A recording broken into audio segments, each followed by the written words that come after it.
It is no longer news that in the heart of many Nigerians, they actually don't believe that President Buhari is actually in charge of anything that has to do with the well-being of the country. Some have said that he's dead. Some say an imposter is there. Some say he's just living a life of retirement, looking for a proxy, looking for someone to coordinate the nation and only give him the feedback.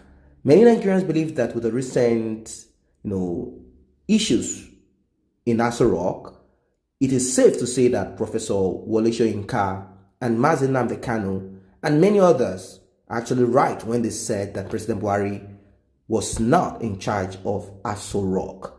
Now, if you could recall that before the death of President Buhari's former chief of staff, late Abba Kyari, there have been rumors and speculations about who is truly in charge of that seat in Aso-Rock, in charge of Nigeria, who is in that presidential villa.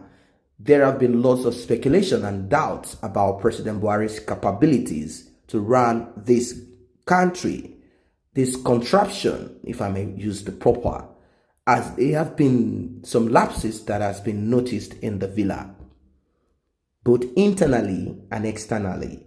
Before Abba Kyari died, it is believed that he had great influence on the president, which some believe was the reason why Mr. President was not performing his role as he should. Many believe that Abba Kyari and the cabal were actually the ones ruling Nigeria, but with Buhari as the front liner. It is no longer news that later Abba Kyari and Aisha Buhari are not best of friends even before his death, especially after she came out years ago to announce to the world that the cabals, they have taken over Aso-Rock, and her husband, Buhari, was somehow not in control of some decisions in Aso-Rock. To many, it was believed that late Abba Kyari, who died of COVID-19, was truly in charge of the country and in charge of President Buhari's decision.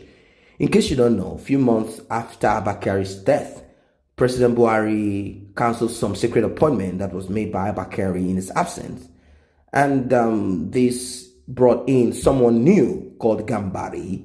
They also made Nigerians believe that Abba Kyari was more than just a chief of staff to the president. Before Abba Kyari's death, President Buhari has in several occasions quoted to have said he is not aware of anything. Whenever a question is being asked about certain issues in the country, he said he's not aware. Simply put, the man is either not Buhari or not efficient at all. With all these obvious lapses from the president, there are a lot of insult that has been put on him rather than praises since he got in there as the president. To make matter worse, the leader of the indigenous people of Biafra, IPOB Nnamdi Kanu, claimed that the real president, Buhari, has died long ago, and the person we all see as our president is actually a clone man who gave his name as Jubril from Sudan. After the claim by Nnamdi Kanu, it took President Buhari more than a week to react to the news, leaving many to wonder if Nnamdi Kanu was right about his claims, as Buhari did not come out to, say more about this immediately. This claim, of course, has been causing serious controversy in the country, as some are left with no choice than to believe in Nnamdi Kanu's claim, since Buhari is not doing much to salvage some situations in the country. On countless occasions, President Buhari has demonstrated a nonchalant attitude towards some pressing issues in the country, which have given him a very bad image. Issues that demand swift actions. It sometimes takes days or weeks to react to such issues. Sometimes he won't even say a thing about it. However, a few weeks ago, Nobel laureate winner and one of Nigeria's most respected citizens, Professor Wole Soyinka, in a chat claimed that President Buhari, Muhammadu Buhari, was not in charge of the country, is not in Aso-Rock. Wole Soyinka made these claims while reacting to a letter written to President Buhari by former military governor of Kaduna State, Colonel Abubakar Dangiwa Umar, retired, where he advised the president to change his mode of appointment, in which the president puts people in the north, thereby not showcasing the federal character. It would interest you to know that this isn't the first time Professor Soyinka will be condemning President Buhari's actions and administration since he became president in 2015. I think a lot of people fell for this, integrity thing, and while some people were skeptical about it, they did not have any other choice. Also in April this year, Professor Wole had earlier criticized the president about how he is handling the coronavirus pandemic. He said the president had been conspicuously absent as the virus gradually gained grounds across the country. He's even said that Buhari refused to lock up the airspace because he was expecting his daughter to return back to Nigeria. And with this influx of coronavirus, and of course, Abakari also brought this in. Before then, Wole also condemned the president for movement restriction that was imposed in 2 states of the country a few months ago. He described it as unconstitutional and politically a virus for the future, even with the heavy criticism that the president has been receiving from Nigerians and those outside Nigeria. We can't help but still notice that the president and his administration are trying their possible best to make Nigeria great again, or is it to make Nigeria worse again?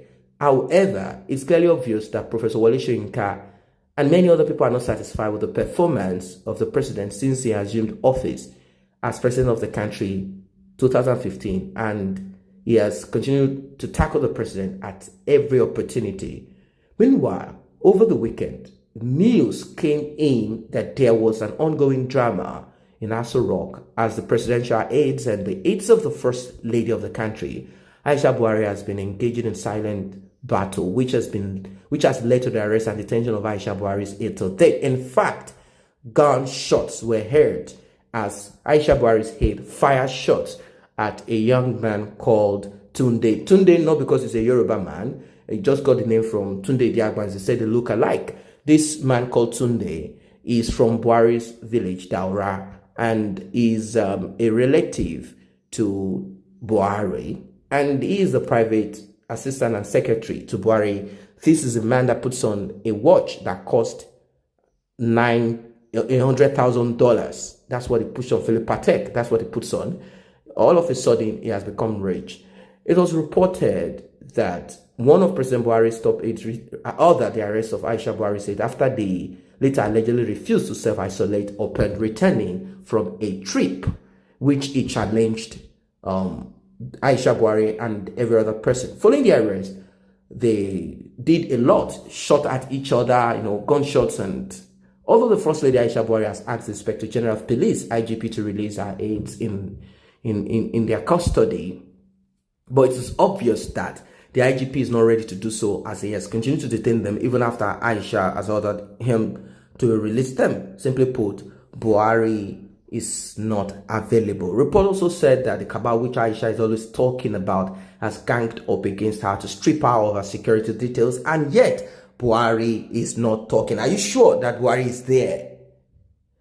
It was also gathered that President Buhari's personal assistant, Yusuf Mamandaura, are all in conspiracy to embarrass the First Lady through her aides. However, some Nigerians have become worried about the show of shame and power tussle in the villa, as they kept wondering where the president is and how he could have allowed this to happen to the extent of getting to the general public. Many Nigerians, including Femi Fani-Kayode, have reacted to this. Some can't help but wonder why and how the president would have allowed his wife to be humiliated by someone working for him, just as Nigerians continue to ask about the whereabouts of the president. He finally reacted to the film in Aso-Rock. President Buhari claimed that the gunshot from the villa was a minor one and there is no cause for alarm. President Buhari further stated that the law must take its course, which simply means that the situation in the villa is beyond his power, meaning there are other people that are stronger than him. After he made his claims, he has been receiving serious attacks and backlash from Nigerians, as many now went into conclusion that he probably might not be in charge of the affairs of the country, let alone his household. Some Nigerians have been accusing Buhari of not assuming his position in his family and wondering how he can handle the entire country.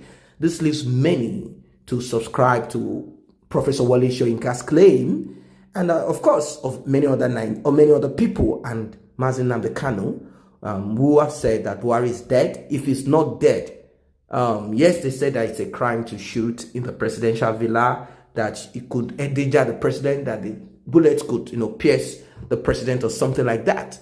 They've said a lot of things. They said the young man had to escape, and they said he could have been killed. What if the bullet hit him?